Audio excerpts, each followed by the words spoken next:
It's very difficult for me to argue. I did think that Arsenal were going to be too strong. Everything that Paris Saint-Germain did to Arsenal, I actually anticipated Arsenal doing to Paris Saint-Germain. And that was potentially naive of me. Everybody was saying Paris Saint-Germain are potentially the best side in the world at the moment. They're certainly the best side in Europe on form at the moment.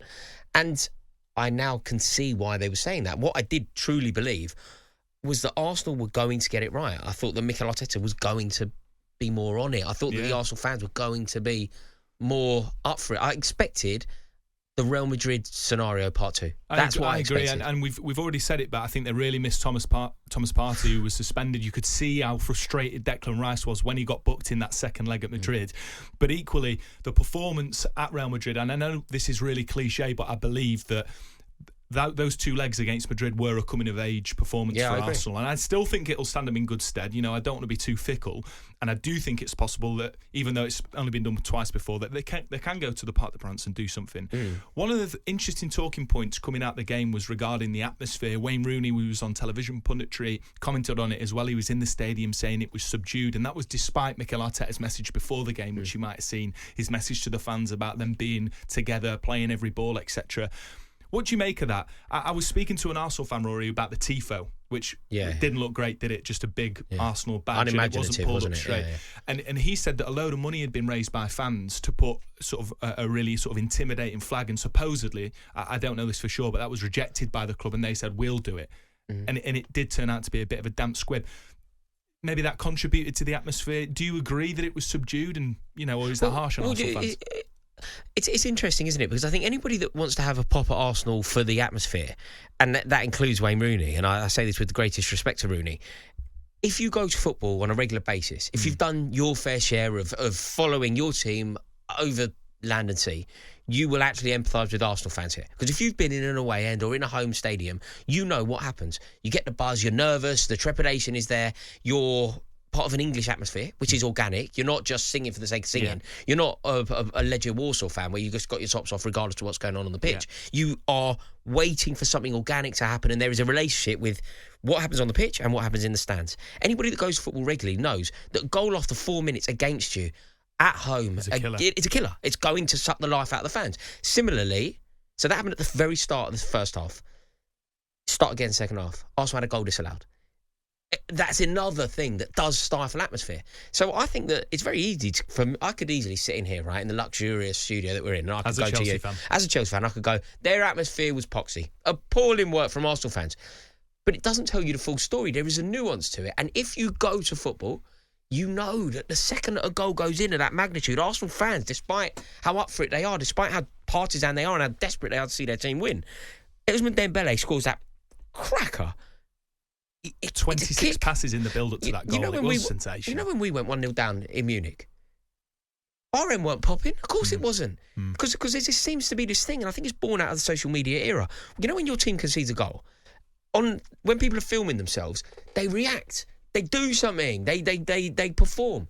The reality is, if you look around a football stadium when a team conceded a goal, you stand there in agony.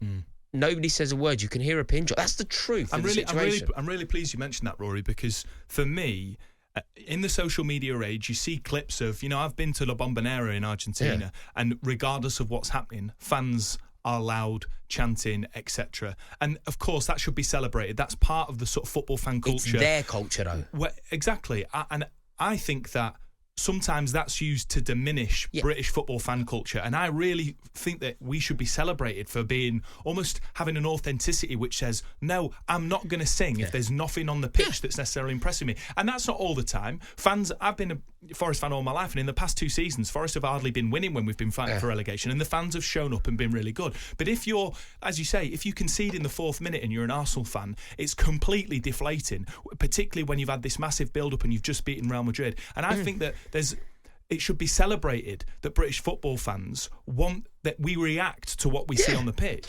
And we want to be impressed. We're not part of some sort of orchestrated demonstration. And that can be contrived at times. It's totally contrived. Like Chelsea played with Legia Warsaw recently.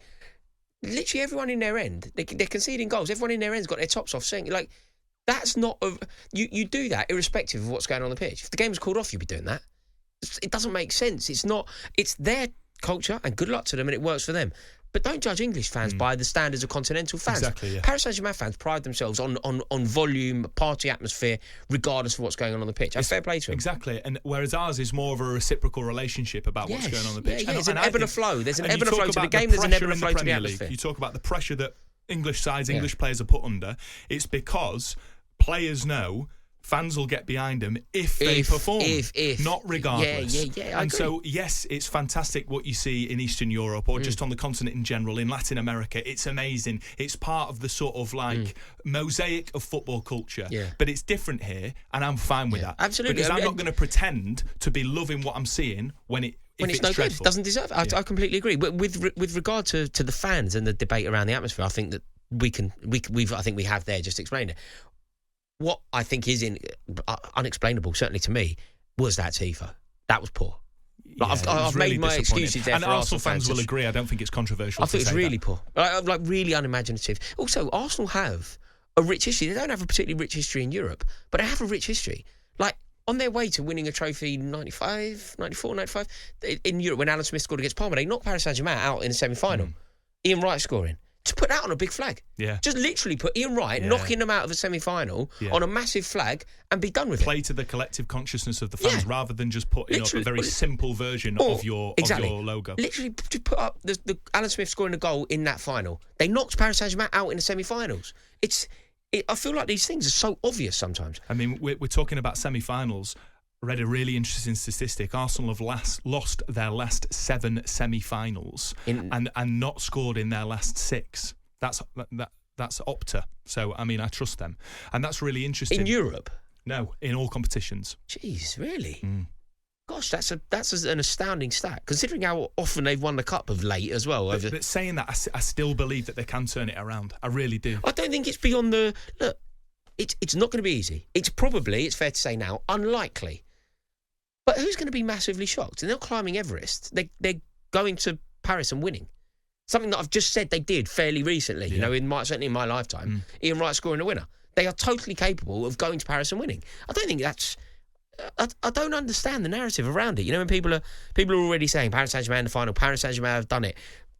What would you make them favourites, percentage? Like if you were to say Arsenal's chances of making the final of the Champions League are what as a percentage? 40%? I think probably a little bit less, but 30? Purely because of how 30%? But purely because of how good PSG are playing at the minute. 30. Yeah, I'd give them 30% chance. 30% is like in football. We've seen things happen. We've seen crazier things happen. Yeah, 30% chance. Exactly. Yeah. 30% chance is like someone going away to Old Trafford and winning, and that happens every week. Just very quickly, other than the fans, Martin Odegaard's come in for some criticism about the way that he performs on a big stage. What do you make of that? Yeah, I think it's fair because he is supposed to be the statement player. He's supposed to be one of the marquee players. He's supposed to be the personality and leader of that team, particularly when, as you've touched on, Thomas Partey isn't there. I think you expect your big players to turn up on the big occasion. That's the point.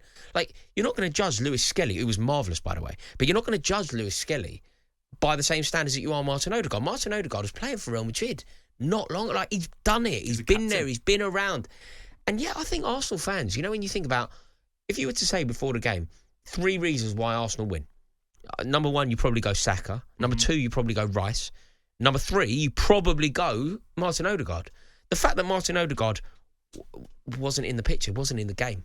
You could quite easily say, you know, if you're ranking, you know, if you're giving, I don't know, if you were to rank all the players on the pitch, so Donnarumma gets a 9, Bukayo Saka gets an 8, like, you do it. I think that one of the worst players on the pitch, if we were to grade them, you go Kiwior struggled 4, you go Martin Odegaard struggled 4. Martin Odegaard and Jakub Kiwior, who wouldn't even be playing, if you got the captain and then you got the reserve centre-half, and they're getting the same mark on a game of this magnitude. I do think Arsenal fans are within their rights to criticise, but I also rate Odegaard, and I would also say that if Arsenal are to go to the Parc des Princes and win, he's the geezer that's going to, yeah. So it's tough. Put it this way: with Partey back in the team, Declan Rice pushes on. Odegaard owes it to the fans and to himself and to his manager. He needs to have the game of his life in the Parc des Princes, and if he does, if Odegaard plays to his maximum potential, the intricate play with Saka, the link-up play with Martinelli, you could almost say this. Is this a fair sentence? if Odegaard has the game of his life in the return leg, Arsenal will progress. That's how important he is. I think there are lots of Arsenal fans that would agree with you. I think there's a lot more factors involved. Of course. Purely but if the because man of the match, PSG, when the referee blows a full-time whistle, if you and I talk in the next day, and I go, Max, who was the man of the match last night? If your answer to that is Martin Odegaard, it's very unlikely that Arsenal aren't in the final.